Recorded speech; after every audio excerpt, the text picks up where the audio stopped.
the Bible, uh, the book that contains the laws of God. Uh, a lot of people, when they think about the Bible, they think about a very complex, very difficult book to comprehend. But I don't think it's as hard as most of us think it is when we break it down and take a closer look at it. The Bible is got two parts in it: the Old, and then there is the New Testament. It's a library of 66 books, written over a period of 1,600 years. That's what the literature says. It's probably about 1,520 or 1,540 years. And it's written by 40 authors. There's so much that could be said about the information on the screen right now, but we don't have time to do that and what I want to do. The Old Testament, it contains 39 volumes. It was written over a period of about 1,020, 1,040 years. The experts, they have 1,100 years. But I don't think it was that long. The book of Genesis also divides into two parts: chapters 1 through 11 and chapters 12 through 50. Okay, and this is what I'd really like to talk about with you. Chapters 1 through 11, you can best remember that by the word beginnings, I think, because that's what these chapters are about: the beginnings of different things. Of course, the Bible begins with the creation. And these chapters have information on how things came to be. Chapters 12 through 50, you might do well to remember the word Hebrews, because that's what those chapters are about. Moses is introducing us to the Hebrew family, beginning with Abraham down through Joseph until they go into Egypt. So that's the purpose of the book of Genesis. It's very simple to remember, and it's just full of wonderful information. But one thing you want to keep in mind is that Moses is writing about 1450 BC.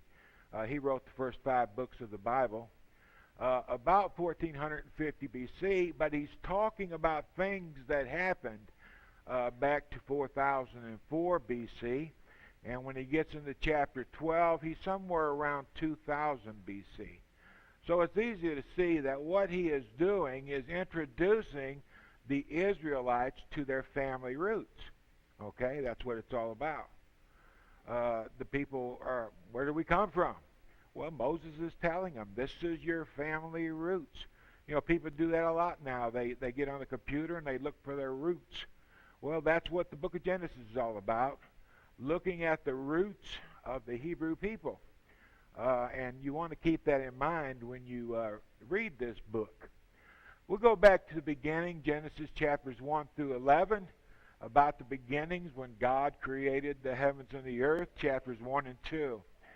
Chapter 3, the first sin is committed and the consequences of sin, death. Two kinds of death, actually. There is first spiritual death. Adam and Eve died spiritually. They lost fellowship with God the moment they committed sin. And then 900 years later or so, they died physically. Okay, so there are actually two deaths that they experienced because of the sin that they committed. You go into chapter 4, you've got Cain murdering his brother Abel, first murder. Chapter 6 through 8, the world gets so wicked, God destroys the world with water. Chapters 9 and 10, you got the construction of the Tower of Babel. All the people are one mind. They decide they want to go up to heaven and see God. So they start constructing this tower to do it. And God interrupted their plans by separating their languages. He created various languages. They were all of one language, but he created various languages that would lead into various nations. People who could communicate with each other would kind of bond together, and this group would kind of bond together, and before you know it, you've got different nations around the world. Beginnings. It's all about beginnings. In chapter 11, the last part of chapter 11, we're introduced to a fellow named Terah and his sons. The son of importance to you and I is the man Abraham. The Bible focuses our attention, beginning in chapter 12, on Abraham and the beginning of the Hebrew nation. It's very important to keep this in mind because it's key to understanding the message of the Old Testament. We're introduced to Abraham and how the nation of Israel will eventually evolve. One of the things we discover rather quickly is that Abraham is separated by God from the rest of the world. He called him out of the Ur of the Chaldeans because he wanted him to be away from people.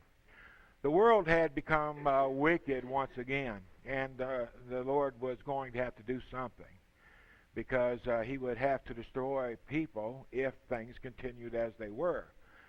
He promised Noah that he wouldn't destroy the world by water, so it was going to have to be by some other means in order for him to maintain his justice. So what he did instead, he decided to pull Abraham aside and build a relationship with a single nation. And basically that's what he did. The heathen pagan nations, that would be our ancestors, they wanted nothing to do with Jehovah. They just wanted to eat, drink, and be merry. And basically he left them to their way for the most part. But the Bible, what the Bible actually does, it focuses in on Abraham's family. Not so much on the rest of the world. Sometimes other nations, they come into the picture because God used other nations in bringing his plans to fruition. But only from that perspective do we read about the other nations. The theme of the Old Testament actually is the cross of the Christ. And what the Old Testament does is focus on the family of Abraham.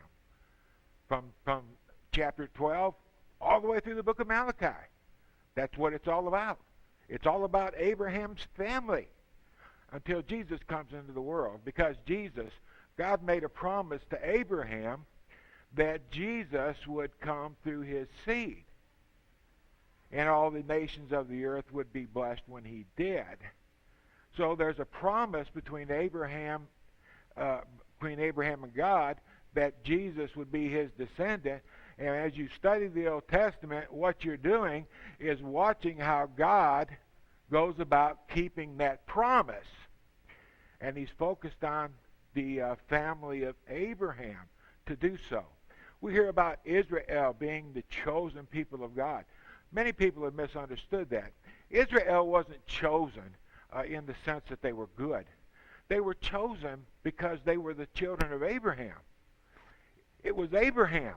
That was where God's relationship was. Abraham had the heart of God. And God made a promise to Abraham, and since they were the children of Abraham, they reaped the benefits of it because they had God as their God.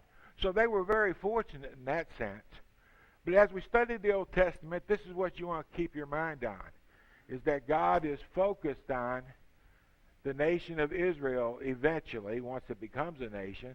But we're going to watch first how it came into existence, and then later how God dealt with the nation itself. Abraham had a son. His name was Isaac. He was only one of 8 sons. Abraham actually had 8 boys. But Isaac was special. He was the son of promise. He was the miraculous son. Abraham was 100 years old when Isaac was born. His wife Sarah was 90 when he was born. You're not supposed to have babies when you're that old, but they did. God promised Abraham a son, and God had in mind the boy Isaac, and that's what happened. Abraham had him. He was the child of promise, that God kept his promise. The promise that God made to Abraham, therefore, he made to his son Isaac. Isaac, he had 2 boys, one named Esau, and the other one named was Jacob. God chose Jacob, and he changed his name to Israel because that meant the prince who prevails with God. And this was prophetic in a sense, because the nation called Israel would be the nation that prevails with God. Jesus would be born through that nation, and they would prevail. Actually, we all prevailed in truth. Jacob had 12 boys. They're known as the patriarchs. Patriarch is the head of the family, the male head of the family. Basically, at that time, it was the head of a clan, not just one family. Families kind of stuck together back then. You have your son, the great grandpappy, and his boy, and his boy, and his boy, and his boy, and all their families, and they live in a little community of their own. Okay? There were the 12 patriarchs. These are 12 sons of Jacob who would have 12 families. And from those 12 families, you're going to watch the nation of Israel blossom from there.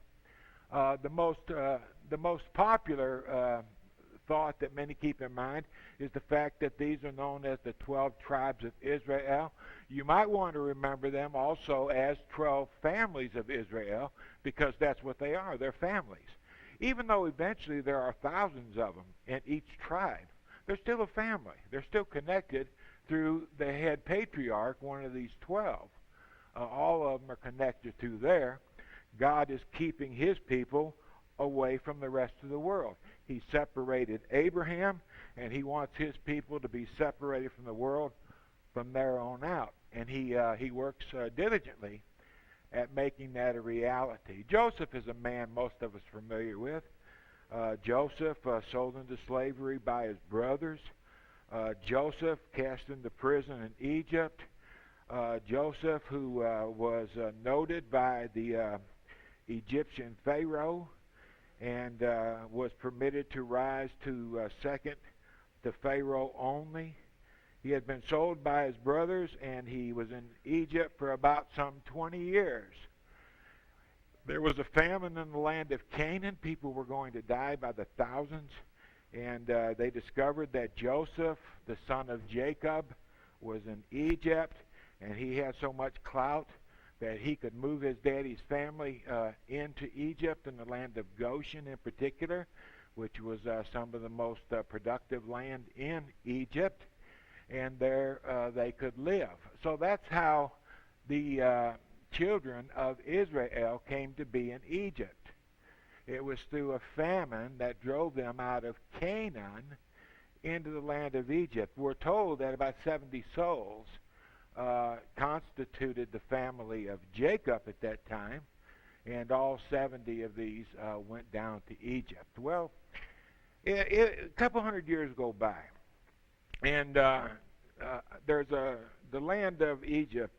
It's been conquered 3 times by foreign invaders.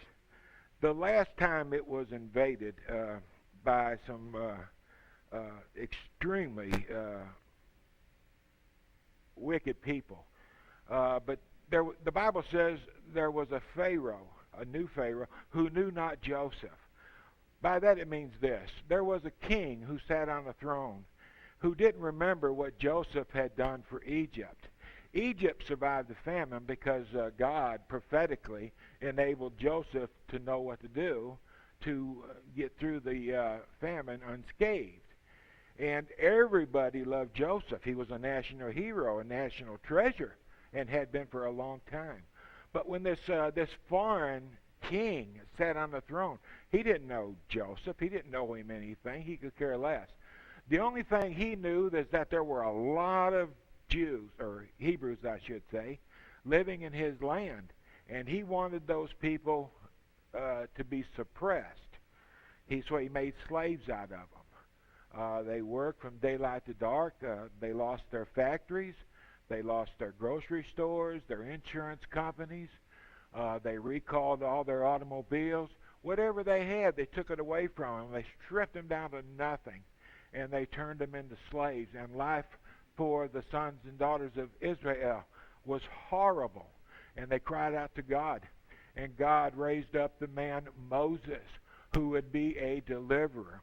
Statisticians figure there was about 2 million souls that constituted Israel about the time they came out of the land of Egypt. The nation had grown and prospered immensely. And God, you remember, sent Moses to the Pharaoh, and he sent the 10 plagues on the nation. Finally, the Pharaoh let him go. He changed his mind. He went after him. They crossed the Red Sea, and then they went into the land of Canaan. But when Moses first brought them out of Egypt, they went south in the Sinai Peninsula till they arrived at Mount Sinai. And when they reached Mount Sinai, there they received the 10 Commandments. That's very important right here. Very important. Moses and Israel received the 10 Commandments from Mount Sinai. But here's something you want to keep in mind.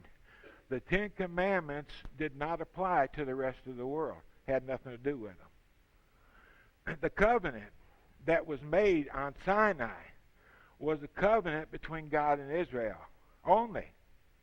Had nothing to do with anybody else. God made a covenant, a contractual agreement with Israel on Mount Sinai.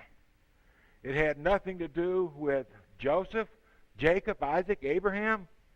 It had nothing to do with the rest of the world as far as the rest of the world was concerned. The Egyptians, for example, they were not in subjection to the 10 Commandments. The Canaanites, they were not in subjection to the 10 Commandments. God didn't give that law to them. They had laws that God gave them. I don't know what they were, but they had laws. Between the rest of the world and God, there were laws. But this law, this was a contractual agreement between God and Israel. Remember, that's why God separated Abraham. He wanted him to be apart from the rest of the world. And he had a law that was special and unique. So many times today, you see signs, people saying, return to the 10 Commandments. Return to the... We were never supposed to live under the 10 Commandments. We weren't supposed to... Our ancestors didn't live under it. And we don't live under it today. Because the 10 Commandments are not applicable to us in our generation. Especially the 4th command. Remember the Sabbath to keep it holy. That's why we don't keep the Sabbath or Saturday. We don't worship on Saturday like some religious groups do, because they think the Sabbath law was an eternal law. But they're wrong. And even if they had been right, it still wouldn't apply to us, because it was given to the nation of Israel. It didn't apply to all the Hebrews. I said a moment ago that Abraham had 8 sons. There were 7 other boys out there producing just like the children of Isaac was producing. They had become nations also. Their numbers multiplied into the millions as well. They were Hebrew nations. We look across the ocean today and we can still see them over there. We see Libya. We see Syria. We see Egypt. We see a lot of nations that have their roots back at Abraham, but they're not Israelites. Those folks, even though they were Hebrews, were not in subjection to the 10 Commandments, because it wasn't given to the Hebrew nation. It was contractual agreement between God and the nation of Israel. And the only way a person was ever in subjection to the 10 Commandments, or the law and the prophets, was if they became a proselyte to the nation of Israel. But keep that thought in mind. This is the way it was given. Remember, the Old Testament isn't focused on the whole world. It's following the development of one family. That's all it does. It mentions others, but it's not concerned with others. From Egypt, they finally went into Canaan under the leadership of Joshua. You read about that in the book of Joshua. They conquered the land of Canaan in 7 years, and there they had life very good. It was they were very prosperous in the land of Canaan. From Canaan, in Canaan rather, they were ruled by people called judges. These aren't judges like you and I think of judges. They're rulers that are called judges. From time to time, because the nation would become wicked, God would raise up a judge. this judge would help to whip them back into shape, and they would get back in a good relationship with God. They would fall out of a relationship with God. God would raise up a judge. The judge would help the people go back to God. And then so many years would go by and they would fall out of a relationship with God. Another judge would come up. You read about people like Samson, for example. He was a judge raised up for that reason. There were 15 judges during this 350-year period while they were ruled there. Finally, the people decided no more judges. We want a king. We want to be like all the other nations, and God gave them a king. So you enter the period known as the United Kingdom. There was only 3 kings. First one was Saul, who reigned 40 years. Then there was David, who reigned 40. And then there was Solomon, who reigned 40. Solomon had a boy. His name was Rehoboam. He wasn't much. He sure wasn't a ruler. He was self-willed. He was stubborn. He was arrogant. He was everything a man ought not be if he's going to be the leader of a people. And because of his stubbornness, Rehoboam caused a rift in the kingdom. There was a split, and you enter the period known as the divided kingdom. Now to the north, there are 10 tribes in the north. And because there are 10 tribes to the north, 2 tribes in the south, the people around them continue to call them Israel. Okay? The 2 southern tribes were made up of Judah, a very large tribe, and Benjamin, a very small tribe. And because Judah was so large, the people around them started calling them Judah as a nation. And for short, they referred to them as Jews. Okay, they were Jews. So you have Israel to the north, 10 tribes. You've got Judah to the south, 2 tribes. Well, actually 3. You got Judah, you got Benjamin, and then you've got Levi, the priests. Of course, the priests stayed in Jerusalem with Judah. Well, a number of years goes by. It's about 722, 721 BC, and God allows the Assyrians to come in to conquer Israel. They were dispersed. The people that survived were dispersed throughout the great Assyrian Empire, and for all practical purposes, the nation ceased to exist. It went out of existence. The southern kingdom didn't learn a whole lot. It was about 100 years later, 606 BC actually. They were conquered by the Babylonians. God raised up the Babylonians.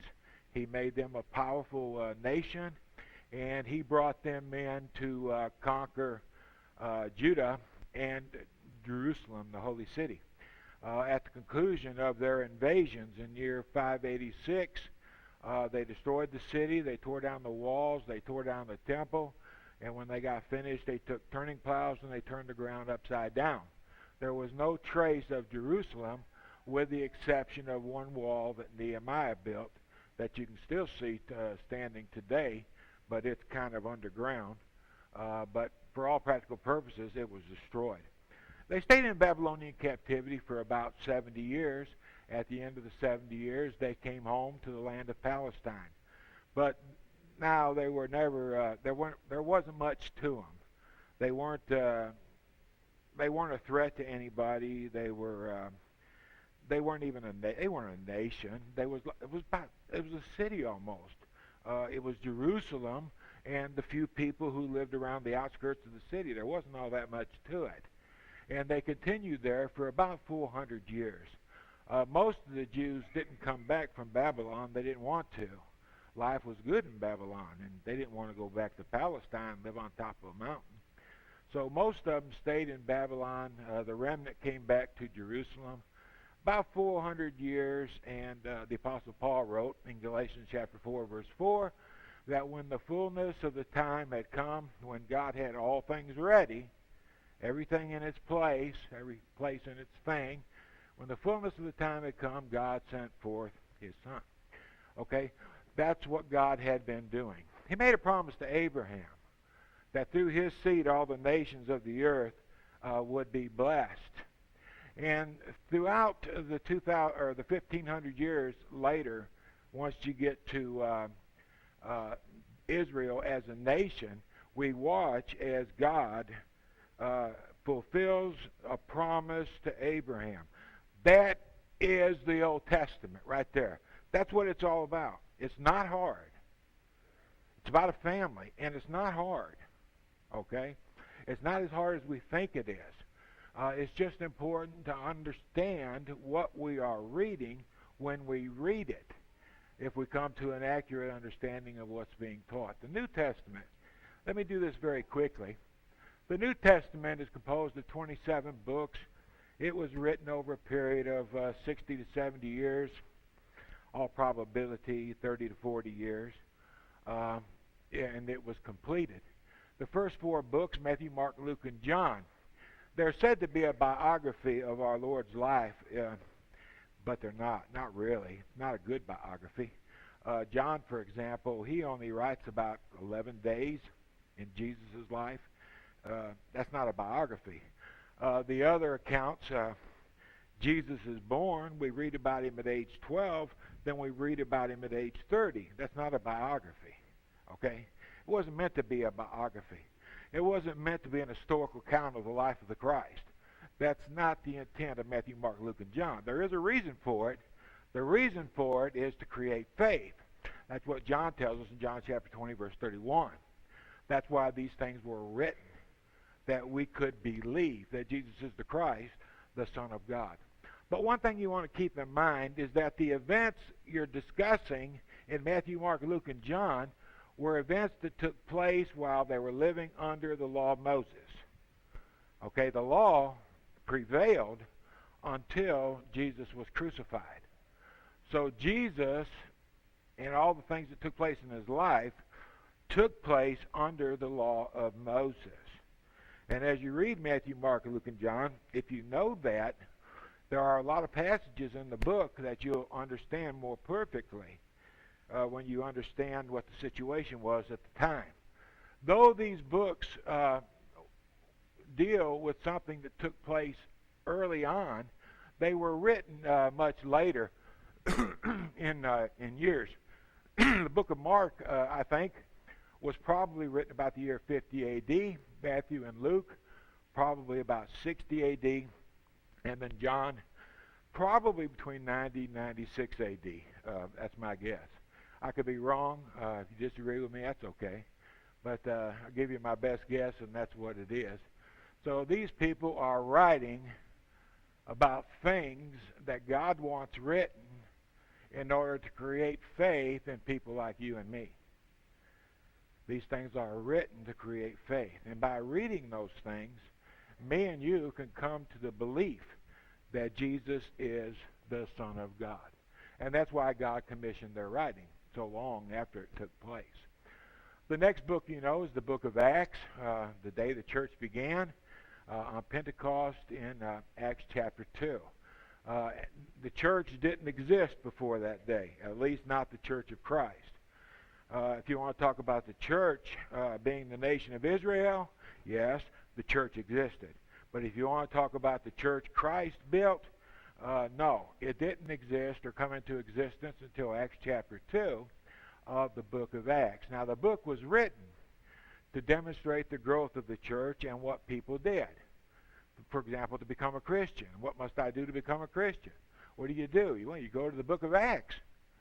You see what they did to become a Christian, and that's what you do. Whatever they did, that's what we do. They lived under the Christian covenant. Therefore, that's all we've got to do. It covers a span of about 30 years. Now, the next, we're going to come into the letters, beginning with Romans. And these deal with matters that affected the individual or church they were addressed to. Philemon, for example, was written to one man dealing with a specific issue. Other letters, Romans, Corinthians, Galatians, were written to churches about a specific issue. One thing you want to keep in mind, none of that material was written to you. Nothing was. Nothing in the Bible was written to you or me. The Roman letter was written to Christians at Rome in the first century, not us. Galatians was written to Christians that lived in the region of Galatia in the first century, but not us. In order for you and I to interpret the meaning of the Scriptures, we've got to understand what the author is dealing with. What was the situation in Rome at that time among the Roman saints? What was their life like? The information's there. We just have to sift it out. But if we just pick and choose verses, where does the Bible say this? Well, maybe it doesn't. Where does the Bible command me to do that? The Bible doesn't command you to do anything because the Bible doesn't speak to us. Everything we learn through implication. We don't learn anything because it's addressed to us. Where does the Bible say, I can't do this? It doesn't say you can't do that. But it does say things that may lead you to the conclusion that you can't do it. You got to think when you read these letters. Otherwise, you might apply things the wrong way and at the wrong time. The book of Revelation, of course, is a book of prophecy. Most of us are familiar with the New Testament. It was really the Old Testament that I wanted you to see. The point to all this is this. God gave us the Bible so that we could develop confidence in Him. Okay? The Bible is the instrument that we use to develop faith in God. That's the only way you get faith. You're not going to get faith by listening to me. It doesn't work that way. You're never going to come to a saving faith by listening to me on Sunday. It's not going to happen. If you're going to develop a saving faith in the Bible, you got to help yourself. As Paul said, you got to work out your own salvation with fear and trembling, Philippians 2 and 12. I can help you a little bit, maybe. I can guide you a little bit. But if you're going to develop faith, you're going to have to know what God has said yourself. You got to help yourself. There's no easy way. That sounds hard. It is hard.